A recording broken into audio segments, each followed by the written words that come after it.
Hello guys, good morning sa inyo lahat. Coach Carl here. So ngayon, nagbibigay na naman tayo ng update dun sa ating gold and oil price action and ano ba yung current geopolitical events and updates natin doon. So this date, June 24, 2025.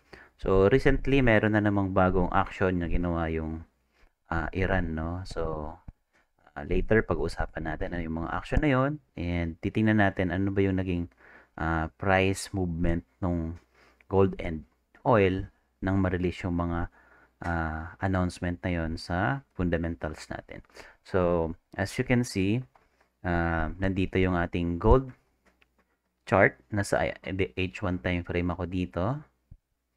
And kung makita natin dito is yung range pala nito, no? So, lagyan ko lang to ng label. This is the range. So, doon lang siya naglalaro, no? Dito sa area na to. From here and here. Top and bottom. So, currently, nagkaroon ng good movement yesterday. So, makita natin dito. Ito yung Friday. Ito yung Monday. Nagkaroon tayo ng gap. And biglang nag-bounce siya dito. And nagkaroon dito ng hike yung price ng gold. So, good for intraday ito guys, no? Okay, 431 pips is enough, no? Makagrab ka lang dyan ng at least 100 pips or 200 pips. Goods na yan. If nag-buy ka dito, take profit mo dito yung high na to. So, pwede ka na mag-exit or somewhere here, pwede ka na mag-exit na agad. Pero, pag-usapan natin yung naging decision and naging agreement ng US to Iran and Israel versus Iran, no? So, tingnan din natin yung oil. So, yung oil, yung expectation natin na magkakaroon siya ng hike, no? Bigla siyang bumalik dun sa pinaka-breakout area niya, no? So, I think I consider this as a discounted price. So, pwede tayong makabili dito, no? Kung nagtitrade po kayo ng oil. So, be cautious lang. So, this is a day 1 time frame. So, dito yung opening and then kahapon ay bumagsak siya. No, biglang bagsak, no? Tingnan natin sa H1. Yun, no? So, dito sa part na to, ito yung announcement, no? Kanina tong madaling araw. So, ano ba yung announcement na yon? So, ipapakita ko sa inyo. Pero, i-screenshot ko na lang din to para sa record natin. Sa day 1 time frame na lang kukuha. Okay. So, ito naman yung initingnan natin. Why tinitingnan natin o ina-observe din natin si oil? So, mahalaga ka din kasi yung oil sa decision making natin in terms of war, no? Merong uncertainty sa market and yung oil ay apektado, no? And nakakapekto yung oil sa inflation and meron yung domino effect from different markets, no? From forex, stocks, equities, commodities, and other tradable asset na meron sa market. And also, screenshot din natin yung gold. Okay, H1 time frame ako dito. Okay. Ito pala guys, is separator yan. No? So, tinitignan ko siya para mabilis kong ma-distinguish if anong araw na tayo nag-trade at kailan nag-opening at nag-closing. So, mahalaga yan para sa akin. Pwede nyo i-press MT4, MT5 nyo, Control Y para lumabas yan or i-open nyo dun sa separator option ninyo. Okay, so continue tayo. So, dito sa part na to ay makita natin. So, this is our gold. So, ang inabangan na lang natin nito ay yung ating core PCE or final indicator ng Fed para mag-decide sila ng interest rate sa July 31. Okay. So, tingnan natin yung isa sa nakapagpa-apekto. No? Ito kasi yung tinatawag nating ceasefire between Israel and Iran. So, malaki kasing factor na kinukonsider ng mga trader pag nagkaroon ng peace talk. Okay, yung ceasefire is a peace part of ng peace talk siya. So, pag nagkaroon ng peace talk agreement, so huhupa yung tension, mag-slow down yung escalation ng tension, And also yung fear ng mga investor are kumbaga laylo sila no dun sa pag pag-shift ng kanilang asset from commodities to safe haven asset. Based pa rin naman dun sa ating commitment of traders report. So, based dito, nakita natin at napansin natin no na last June 17 ay nagdagdag na ng volume si uh, buying or long position ng mga institution and nag-add din sila ng short na pero maliit lang. Pero in terms of additional dun sa past few weeks is medyo malaki na yung 14,000 no sa gold. So, possible they na-look up nila to itong area okay na ito no. Ito possible nandito sila pumasok. Itong yung range ng orders nila ay hindi dito no. Hindi sila dito. So 17 siya. So meaning to say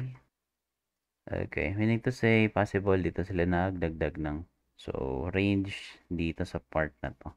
So okay, itong part na to dito sila nag-accumulate. Kasi yung dated na report ay 17. So possible nandito sila nag-accumulate. So part na to ng accumulation or yes. So expectation nila ay aakyat yung price, no?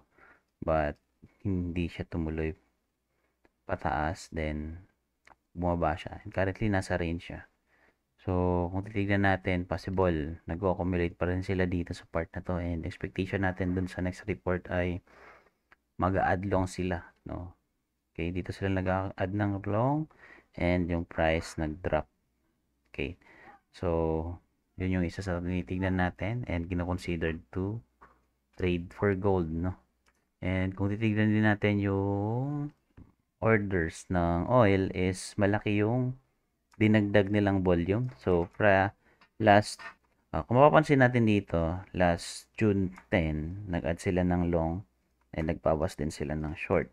And last June 6, 17, yung report ay nagdag-dag ulit sila ng almost times 3 ng order nila nung June 10, no? So nagbawas din sila ng short, no? So ang expectation talaga natin dito sa oil, no, dito sa ginawa nilang movement ay tataas. So what happened next was ito siya. Okay, June, itong area na to. And dito sila nagdagdag ng order. So recently nag-accumulate sila. But after magkaroon ng ceasefire, no, okay, pwedeng hinuhold pa rin nila yung position nila or nag-take profit na sila dito and they're looking for this one for the discounted price and bibili ulit sila, no. So yun yung another expectation natin. So kung sasabay tayo dito, pwede ako mag-buy dito sa part na to, no. Pwede na ako mag-buy dyan. Ang stop loss level ko lang ay dito. Ang target profit ko ay ito. Okay? So, niretest tong previous high. Okay, currently, this is our support na dating resistance. From resistance to becoming support. Ito. So, nirespect niya na yan. And, pwede tayo mag-buy dito and then stop loss level lang natin dyan. So, kung sakaling halimbawa, matuloy pa talaga, magkaroon talaga ng long-term ceasefire or peace talk sa Iran versus Israel. Basically, possible, bumaba pa yung price ng oil, no? So, currently, ang price ng oil dito sa ating table, price ngayon ay bumalik siya sa $65 per barrel. Tumaas yung pinaka-high niya ay umabot ng 76 per barrel. So, kung mapapansin niyo dito sa Pilipinas, nagkaroon na ng two price hike. Okay, ayan, kung mapapansin niyo diyan. Yung pinaka-high niya ay 75, low niya ay 65. So, expectation natin is pwede tayo mag-buy dito. Stop loss level lang natin dito. Sakaling halimbawa, mag-continuous yung ceasefire, basically, pwede mag-drop yung price. So, hanap pa tayo ng another key levels na pwedeng makapagbili pa sa baba. So, yung next level na pwede niya puntahan ay discounted price. Pero medyo malayo na. Strong tong support na to. Ang next level is possible dito na. So, pwede tayo mag-raise dito at pwede tayo mag-raise dito. Okay, pwede tayo mag-buy dito ngayon. Ang target natin ay tip here. Pero pag sakaling halimbawa mabasag pa yan, so pwede tayo mag-rebuy dito and sakaling halimbawa mag-continuous yung ceasefire, no? Tuloy-tuloy. Nagkaroon ng peace talk ay ganun yung possible na pwede mangyari. And then now, sa gold naman, no, nasa range pa rin tayo. So, for me, pwede tong ma-trade. Okay? Pero, yun nga, yung current situation ngayon. So, mamaya magkakaroon pa ng mga further announcement, yung mga agreement nila and update dun sa mga deals nila.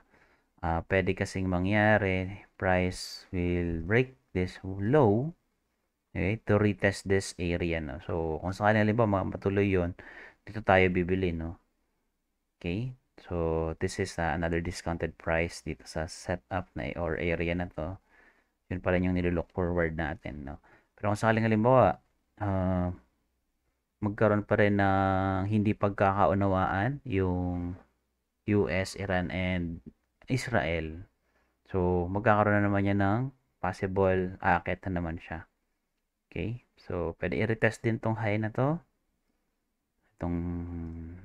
Okay, meron dito tayong supply. Okay, maraming nagbenta dyan sa area na yan. And now, yun yung pwedeng maging target natin. So, good pa rin for intraday. So, kuha lang kayo ng at least 50 to 100 pips or 200, pwede na yan. And minimal risk lang. So, ang pinaka stop loss level lang natin ay dito sa part na to. So, meron ditong nag-drop na yung price dito, but sa fake out lang. Ayan, no? Then, bumalik ulit sa range. So, lagi tandaan that this is our range. Range. Power Ranger. So, range pa rin natin yan, no? Itong area na yan. So, yung pinaka-breakout natin is once gusto natin makita na mag-break siya ng ganon dito, i-retest niya tong previous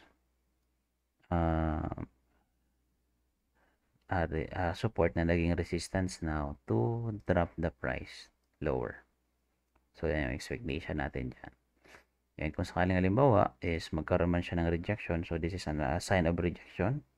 And ito yung expectation natin na ma-reach niya ulit.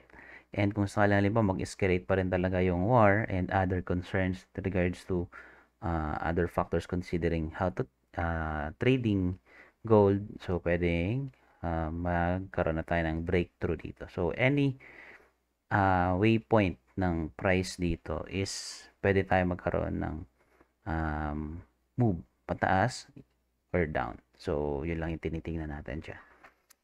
Okay, I think yun lang for today's update and yun lang yung pinaka natin. So, ang pinaka hinihintay na lang natin now is yung core PCE that will happen June 27. So, ano yung core PCE? So, yan yung favorite indicator or economic indicator ng Fed na tinitignan in terms of their decision making and interest rate. Yun lang. Thank you and sana nakatulong pa. Subscribe for more and follow me sa ating mga channels.